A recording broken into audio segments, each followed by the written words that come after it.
the drivers are bumper to bumper going down the main straight, and it's time to let this race begin here at Daytona Tamworth. First place manages to keep the position, but the cones go absolutely flying. I'm not quite sure who hit those cones, but there will be a penalty for whoever decided to smack straight into them, and it's single file going into the third corner, going to 4, and there's a few overtakes happening further down the grid, but the top 3 are managing to pull away there.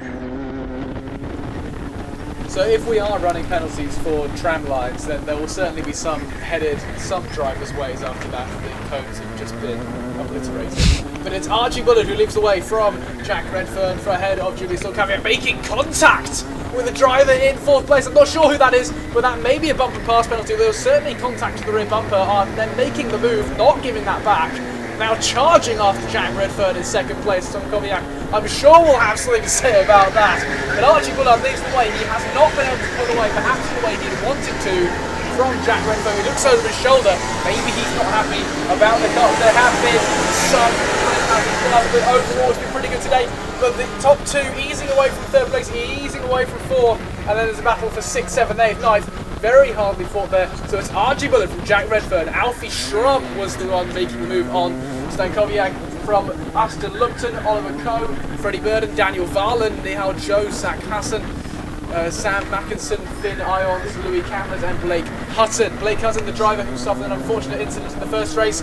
No such incident so far, but maybe he's a little bit scared of turn 3. I would be too. So Archie Bullard leads the way. The gap over the line into that last lap was less than 2/10. Jack Redfern is right on the back of him, but maybe that gap's starting to increase as our championship leader starts to settle into this race. And if you let Archie Bullard get into a rhythm, he has a habit of disappearing into the alternate dimension. So Alfie Shrubb, who yesterday in the last lap made a move on Julia Stankowiak for 3rd place, is now siding a move on Jack Redfern. He has that pace.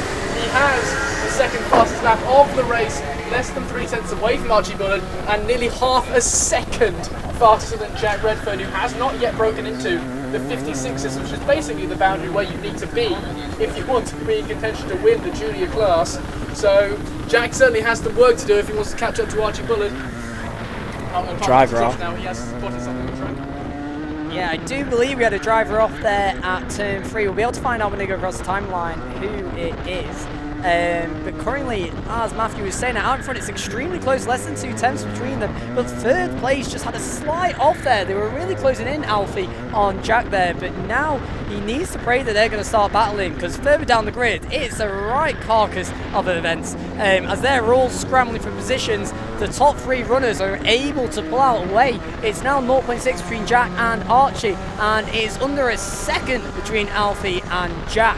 As we head further down the grid, let's see if there was any overtakes on that last lap. I believe Sam Mackinson managed to make an overtake on Zach Hassan there. They are separated by less than 8/10 there. And further down the grid, I believe Oliver lost the position there also. So we're going to go down the order. We've got Archie, then we got Jack, Alfie, Julia, Aston, Freddie, Nihal, and I would tell you the rest, but the timing screen has just turned off for me. And it's back. There we go. After Nihal in 7th, we've got Daniel in 8th. 9th, we've got Oliver. 10th, we've got Sam Maxson. 11th, Zach Hassan. 12th, Finn.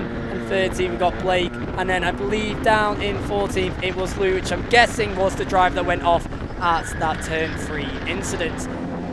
As we're looking at the front runners, they're all separated rather about the same, but down in 4th place, Julia is having to do some right old defending against Aston Lupton there. The gap is only 0.3 between them, and he's going to be really gaining Aston on Julia there. Coming down turns 1, 2 and 3 as we head down the back straight. He's going to have much better acceleration, and the door is opening up, and down the inside Aston goes on Julia, managing to make the overtake, but can he keep it there? Can Julia go around the outside? Do it, Hamilton? No, she can't. She sits behind him and sticks right behind Aston, but we're heading now into turn 6. He goes a little bit defensive there, Aston, as Julia's sticking right to their bumper. If they're clever, if they're smart, they should really work together here, because the top 3 positions are really starting to pull away in this race, and all this battling is just pushing them further and further back into the rest of the pack.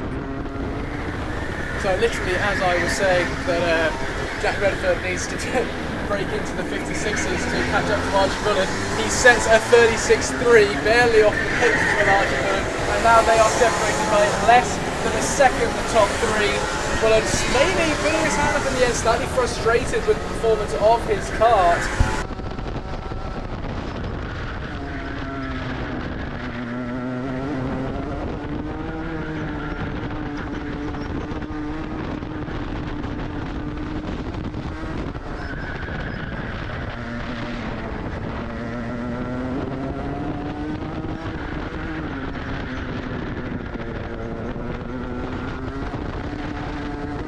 Freddie Burden, a protagonist in this race we haven't yet talking about. Julia Stankowiak started this race in 3rd, now in 5th, and is at risk of losing that to Freddie Burden. The hard-charging Freddie Burden is right on her tail. They are separated, last time they went over the line, by 4/10 of a second. The leaders are separated by less than 9/10 of a second, the top 3. And now the gap between Burden and Stankowiak is 4/10 again. That gap is only going to be coming down. As you can see, the run through turn 3 was not all of that, and Burden is going to be all over the back of Stankowiak here as they head into turn 4 and turn 5. But it is the job now of Aston Lupton to pray for the top 3 to start fighting and then go all out to try and match their pace for the rest of this race. He's got 5 minutes to bridge 4 seconds. I'm not going to say that's impossible, but it's quite hard. That is some feat if he manages to do it. But Jack Redfern is now right up to the back bumper of Archie Bullard, and Alfie Shrubb is right up to the back bumper of Jack Redfern. Who could win this race? Who knows? Any one of the top 3, you could reasonably say, will win this race. It depends on the actions of Archie Bullard. It depends on the actions of Jack Redfern and Alfie Shrubb. Alfie Shrubb last time round went over the lap with a 56.1, outrageous pace compared to the 56.3s of his competitors. He is certainly in the hunt here as they wind around turn 5. Archie Bullard kicking the rear out, that's what he likes to do. He has this aggressive driving style, he snaps the kart in and waits for the rotation. But Jack Redfern all over the back of him. Maybe you want to be a bit smoother around Daytona Tamworth as Alfie Shrubb now, maybe it's his turn to attack. Do they go for the win? Does Shrubb work with Redfern to go for the win, or is he going to go for his own glory? Is he going to go for 2nd? Does he think that he can go from 3rd to 1st in this scenario? Does he have that pace? Or does he bump Redfern up the back straight and then just hope that he has a shot at Bullard as he makes more hand gestures? Who knows what he's talking about in his helmet, because he might be disappointed with the kart, he might be trying to communicate something with the drivers behind him. But whatever happens, trying to communicate with your fellow competitors while you're in the lead rarely goes well. As side by side, Freddie Burden with Julia Stankowiak, and it looks like Stankowiak's going to come out worse as Nihal Joy goes down the inside of both of them into turn 4. Fantastic move as Burden shoves Stankowiak wide. Joy's like, all right, well, you two are partying on the outside, I'll slam it down the inside. But Burden looks like he's going to come back. Contact is made, and it seems that's another incident where Burden is slamming someone into the back of him, and the other driver is not happy as there's more contact behind. I wonder what the steward's going to have to say about that. That's more contact with the kart 1, 2, 4, and it looks like Stankowiak's come out worse, but Joy is up into 6th. And now they can go about. Is that a back marker in the way? I believe that. Oh no, it's Aston Lupton. It's Aston Lupton who's trying to pull away from this group. Hasn't been able to so far. But talking of pulling away, Archie Bullard and Alfie Shrubb. Alfie Shrubb's got past Jack Redfern. I didn't even notice, but he's got past him. And Redfern has dropped back a further 1.2 seconds. So whatever that incident was, it's pushed Redfern basically with 3 minutes left out of contention for the win as we are currently. But now Shrubb, with his superior pace, it seems around 1.5 tenths in hand with those ahead of him, can go after Archie Bullard, the championship leader. Can he secure his first race win of the day? Some may say that he is a Daytona Sandown Park merchant. This is alien territory for him in comparison, but he is certainly no slouch as he bounces through the first corner. Too much grip in those tyres, rolling over themselves, and now he's going to have the toe all the way down, winding up to 70 miles an hour before the fast right-hander of turn 3. Will he be able to size on move into turn 4? No, he goes wide. The gap increases as they wind into turn 4. Be careful, be patient. It takes about 1,000 years to reach the apex, but they eventually do, and they've both aged in the process. Now Alfie Shrubb is all over the back of him into turn 5. The left-hander, they go up the hill again. up the hill, down the hill, up the hill, down the hill as he goes through the middle sector of Daytona Tamworth. But he's just about picking his moment now. He's only got 2 minutes left. He doesn't want to come away with a stupid penalty at this point. He wants to pick the move on Archie Bullard. He has the pace to do so as Archie slams it into turn 8 at this point, and we're into the final sector. And he's all over the back of him. I'd be thinking about a send at this point. It's getting to that late in the day. And look, more bouncing from the top two as they look to send it into the final corner. Their carts screaming underneath them. But Archie Bullard has seemed to pull out a bit of a gap as we go into one of the closing laps of this race. We have 1 minute remaining. One moves to think just how many laps we have left, as the gap again is not big enough to launch an attack into turn 4.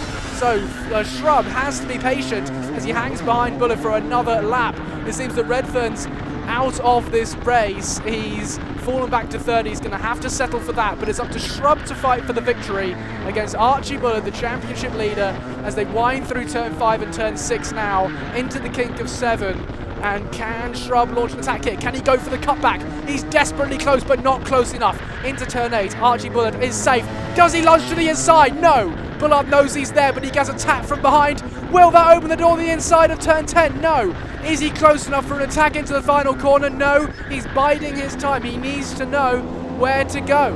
It's 0 minutes on the clock. One moves to think of the next lap will be the last lap. But Shrubb has one hell of a slipstream going towards turn 3.